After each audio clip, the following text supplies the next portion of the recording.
Boyfriend demands to meet my parents, but they've driven away every boyfriend I've had, and I'm terrified he'll leave too. I was very shy during high school and didn't leave my house unless I had to, so as a result I didn't get a boyfriend until my freshman year of college. After 7 months of dating my first ever boyfriend, I brought him to my parents' house for dinner, just so they could meet him. I had to step away for roughly 10 minutes to help my older sister with her baby, and when I came back, my boyfriend, then 20 male, and my dad, old, were having a full-blown fist fight. We managed to stop them and my BF stormed off without saying anything, while my dad insisted my BF was incredibly rude and disrespectful to him and my mother and that a guy like that was no good for me, because he'd just end up doing the same thing to me. I was shocked that my BF could do such a thing because he had always been extremely sweet and I've never met or heard of anyone not liking him. But when I called him and told him what my dad had said about what happened, all he did was laugh and say I can believe whatever I want, before blocking me on everything. I was deeply disturbed by this, but my mom and sister insisted that he had just shown his true colors and said my dad saved me from an abuser. I reluctantly accepted this, but something about it felt really off. I met my second boyfriend several months later, during my sophomore year. Part of me still felt my parents were part of the problem with my last BF, so I managed to get him to wait an entire year before introducing him to my parents. From the moment she laid eyes on him, every word my mom spoke to him was dripping with fake friendliness and subtle jabs implying she did not approve of him, which made him visibly uncomfortable. While we were eating dinner, she began asking me what made me decide to date my BF, and asked about other guys and why they didn't work out. Some of the guys she asked about were completely made up. At this point it was clear what they were trying to do, and I silently vowed to talk to my BF and tell him how my parents were trying to sabotage me. Unfortunately, it didn't get that far, as my dad chipped in and demanded to know how a boy who couldn't support himself financially was ever going to support his daughter. Mind you, we were both juniors in college at this point, and both of us were working part-time jobs. So this question was really insane. He responded by saying he'd already decided he wanted nothing to do with his family and was planning to break up with me when he got home, but he's just going to leave now. Within minutes, he was gone, and I was blocked. Again, my parents insisted they did nothing wrong and just wanted to test his confidence as any parents would, but I pointed out that this was the second boyfriend they chased away, and they didn't do anything to scare off my older sister's husband.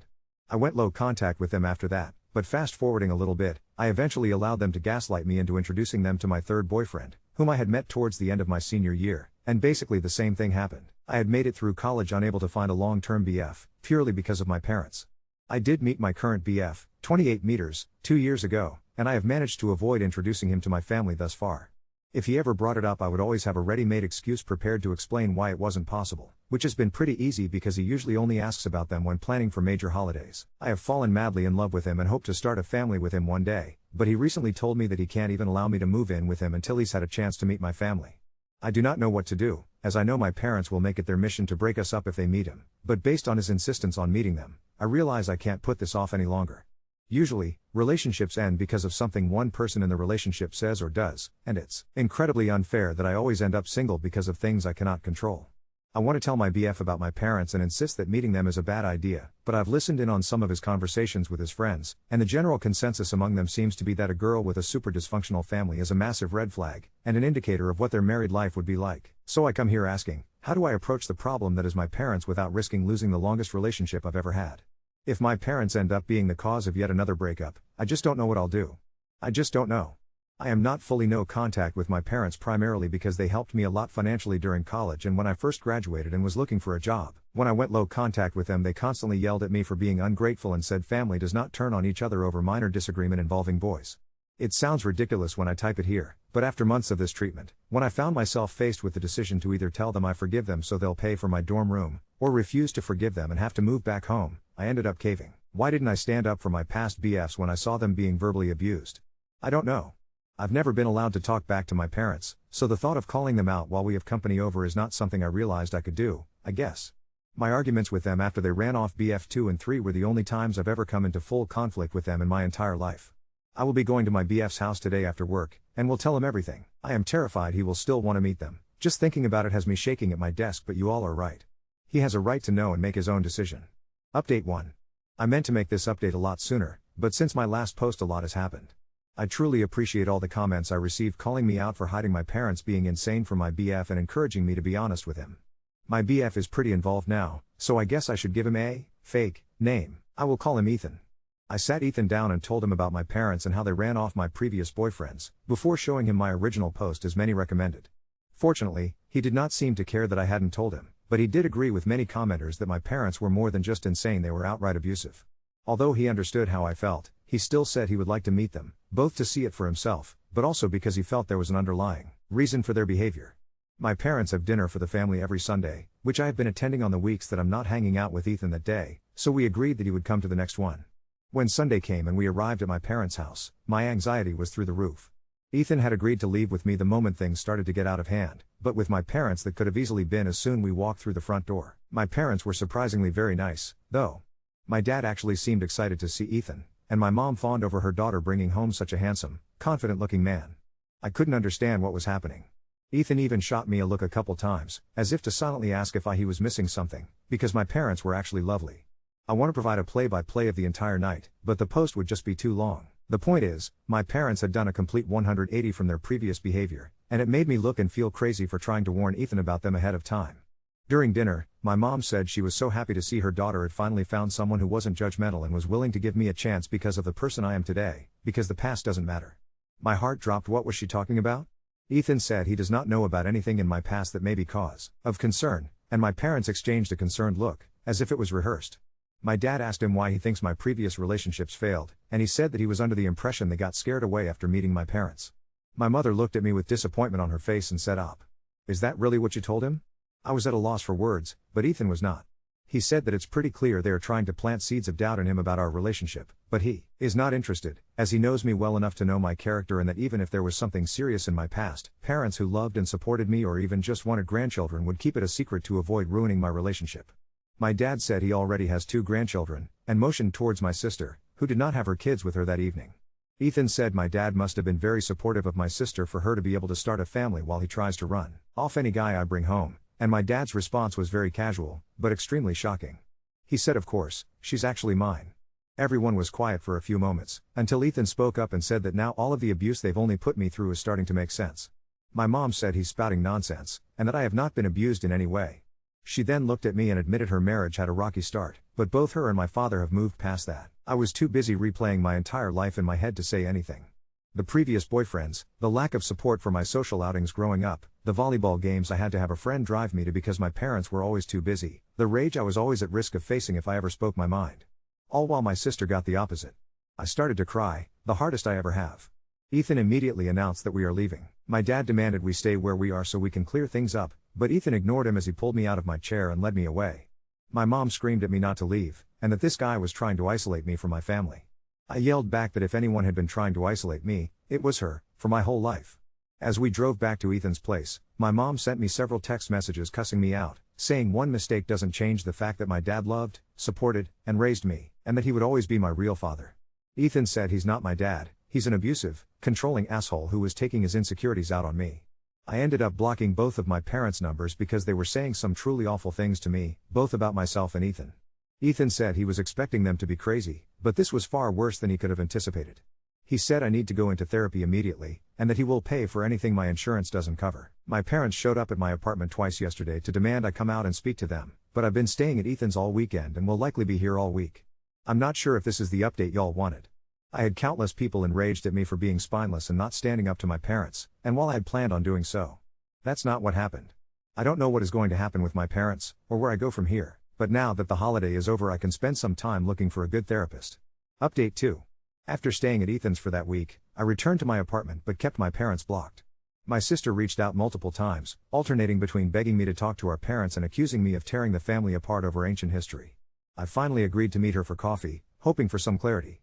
That meeting was revealing. She admitted she'd always known I wasn't Dad's biological child, and that our parents had sworn her to secrecy when she was 12. According to her, Mom had an affair early in their marriage, got pregnant with me, and Dad decided to forgive her and raise me as his own. The catch? He never actually forgave either of us. You have to understand, she said, Dad felt humiliated. He's been trying his best, but seeing you with boyfriends just triggers something in him. I lost it, so that justifies sabotaging every relationship I've ever had? Making me feel crazy? Isolating me my entire life? She just shrugged and said, family is complicated. I walked out. Family might be complicated, but abuse is pretty straightforward. I started therapy the following week. My therapist, Dr. Kumar, has been incredible. She helped me understand that what my parents did wasn't just being overprotective, it was systematic emotional abuse designed to keep me dependent on them. She's also helping me work through my anxiety and the trust issues that came from years of gaslighting. Ethan has been my rock through all of this. After our third therapy session, He helped me move the last of my things from my apartment to his place. We've been officially living together for 2 months now, and honestly, it's been amazing. His friends, who I was so worried about judging me, have become some of my biggest supporters. His best friend Marco even offered to teach me kickboxing as a way to channel my anger, which has been surprisingly therapeutic. Last month, my parents escalated things. They showed up at my workplace unannounced. Security had to escort them out after my mom started screaming that Ethan was brainwashing me. My dad just stood there with that same cold look he always had when I disappointed him. My boss was incredibly understanding and helped me file a temporary restraining order against them. I never thought I'd be the person who needed legal protection from their own parents, but here we are. I've started reconnecting with some old friends from college, people I drifted away from because my parents always found reasons to dislike them. It turns out many of them noticed how controlling my parents were but didn't know how to bring it up. One friend, Jess, revealed that my second boyfriend had actually reached out to her after our breakup, concerned about my home situation. He didn't block me because he was a jerk, he blocked me because he thought I was choosing my abusive family over him. I can't really blame him. My biological father is still a mystery. Mom refuses to tell me who he is, and honestly, I'm not sure I want to know right now. Dr. Kumar says it's okay to put that question aside until I feel ready to deal with it. Yesterday, Ethan and I were having dinner when he asked if I'd ever consider changing my last name. Not necessarily to mine, he clarified quickly. Just something that's yours. A fresh start. I hadn't thought about it before, but the idea feels right. I'm not the person my parents tried to mold me into. I'm starting to discover who I actually am without their influence, and maybe a new name could be part of that journey. So that's where I am now, building a new life, setting boundaries, and healing. There are still bad days when I question everything or feel guilty for cutting them off. But the good days are starting to outnumber the bad ones. As for Ethan, he proposed last weekend. Nothing fancy, we were just making pancakes on Sunday morning, and he looked at me and said, "I want to do this forever. Will you marry me?" I said yes, of course. We're planning a small ceremony next spring with just friends and chosen family. I don't know what the future holds with my parents. Part of me hopes they'll get therapy and recognize the damage they've done, but I'm not waiting around for that anymore. I've spent enough of my life letting their issues control me. Update 3. It's been a little over a year since my last update, and I wanted to share how things have turned out. So much has changed that I barely recognize my life from before, mostly in good ways. Ethan and I got married 6 months ago in a small ceremony with about 30 people, just close friends and his family. His parents have been incredible to me, especially his mom, who somehow always knows when I need space and when I need a hug. The wedding was nothing like the elaborate affairs my mother used to describe as what every girl dreams of, but it was perfect for us.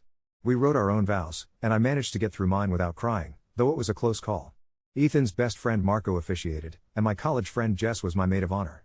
My parents and sister weren't invited. That decision wasn't easy, but after multiple sessions with Dr. Kumar, I realized I didn't want to spend my wedding day anxious about what drama they might cause.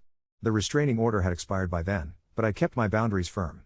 My mom still sends occasional texts from new numbers when I block the old ones, alternating between guilt trips, "I'm your mother, how could you do this to me?" and bizarre olive branches, "I saw a dress that would look lovely on you." My dad hasn't reached out at all.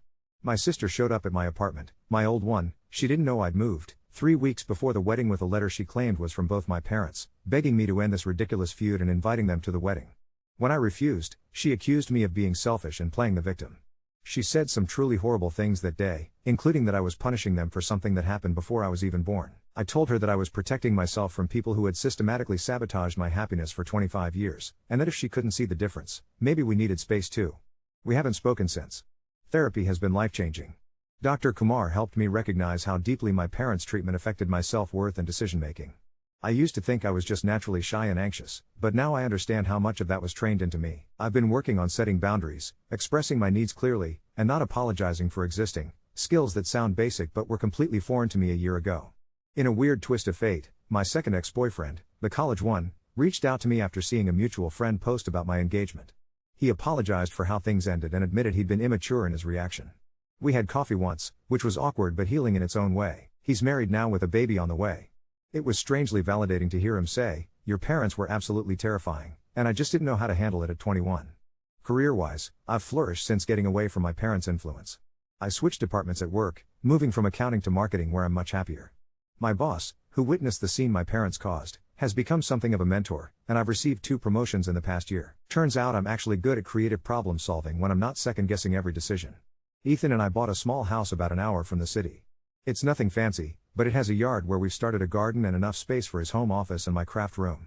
We've talked about kids and decided to wait another year or 2, But we did adopt a rescue dog, a goofy three-legged pit mix named Buckley who thinks he's a lapdog despite weighing 60 pounds. The question of my biological father resurfaced a few months ago when I decided to do one of those DNA testing kits, partly out of curiosity and partly for health information. I discovered I have a half-brother, from my biological father's side, who lives across the country. We've exchanged a few cautious emails.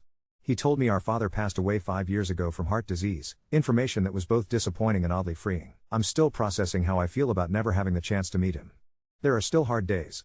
Mother's Day was particularly rough this year, and I sometimes catch myself slipping into old thought patterns, assuming I've done something wrong when Ethan is quiet, or feeling like I need to make myself smaller in social situations.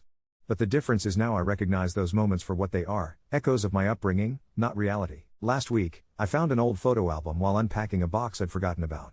There was a picture of my parents holding me as a baby, both of them smiling. For a moment, I felt that familiar twist of guilt and confusion. How could people who look so happy with their child turn out to be so destructive? Dr. Kumar says it's not unusual for abusive parents to have moments of genuine love and affection, which makes the whole situation more confusing for the child. She's right, but understanding that intellectually doesn't always make it easier emotionally. Ethan found me crying over the album and just sat with me, not trying to fix anything or rush me through the feelings. That's been one of the biggest gifts of this relationship, the space to feel everything without judgment. Update 4. It's been 2 years since my last post, and while I'd love to say everything has been smooth sailing, that wouldn't be entirely true. Things with Ethan are wonderful. We celebrated our 3rd anniversary last month, and he still makes me laugh every single day. We've settled into our house, finished renovating the kitchen, never again, and Buckley now has a sister, a one-eyed cat named Wink who showed up on our porch during a thunderstorm and never left. The big news is that I'm 6 months pregnant with our first child, a girl. We're naming her Maya, which means brave in some cultures. Finding out I was pregnant was a mix of joy and absolute terror. Part of me was afraid I'd somehow turn into my mother once I had a child. Dr. Kumar has been helping me work through those fears, reminding me that awareness is the first step to breaking cycles.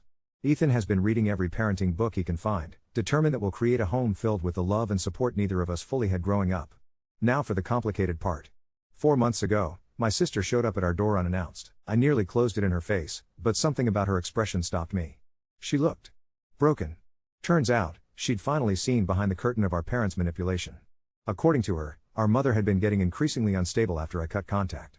She became obsessed with the idea that my dad was cheating on her. The irony wasn't lost on either of us.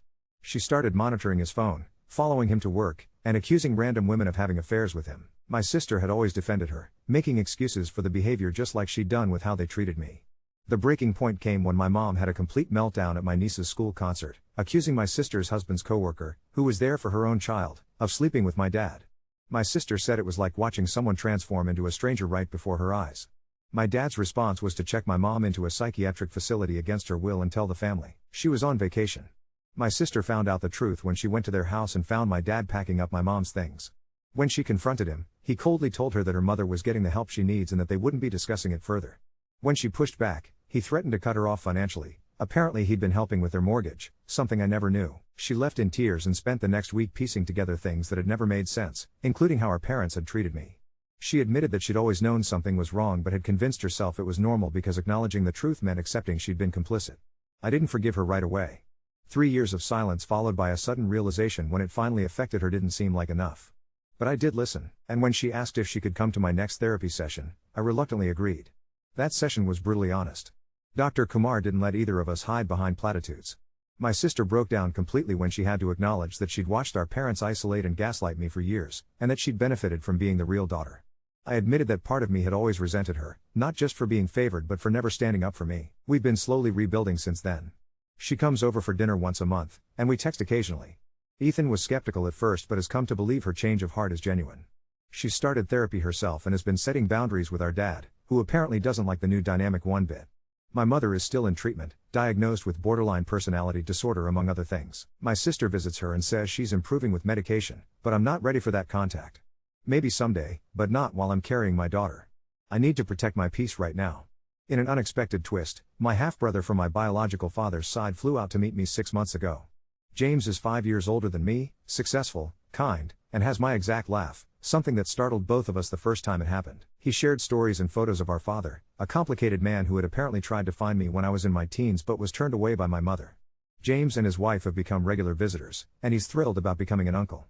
The most surprising development came 3 weeks ago when my first boyfriend, the one who got into a fist fight with my dad, reached out through LinkedIn of all places. He's a corporate lawyer now, married with twins. He apologized for how things ended and shared what actually happened that night. My dad had told him I was damaged goods because I wasn't his biological child, and that any man who stayed with me was settling for another man's leftovers. When my boyfriend defended me, my dad threw the first punch. All these years, I'd been carrying the weight of thinking 3 different men had found me unworthy after meeting my parents, when in reality, they'd each been trying to escape an impossible situation. I wish they'd told me the truth back then, but they were young and unprepared for that level of family dysfunction. I can't blame them anymore. The nursery is painted now, a soft green with a mural of trees that Ethan spent weeks perfecting. I sit in there sometimes, rubbing my belly and making promises to Maya. I promise to see her as her own person, not an extension of myself. I promise to support her dreams, even when they're different from what I might imagine for her. I promise to create a home where she never has to question if she's loved or if she belongs. My dad sent a baby gift last week. I donated it unopened. Maybe that sounds harsh, but healing isn't linear, and forgiveness doesn't mean allowing toxic people access to the next generation. Dr. Kumar says my protective instincts are healthy, not vengeful. So here we are. Life is messy and complicated and beautiful. I'm learning that family can be redefined, that healing can come from unexpected places, and that it's never too late to discover pieces of yourself that were buried under years of other people's expectations.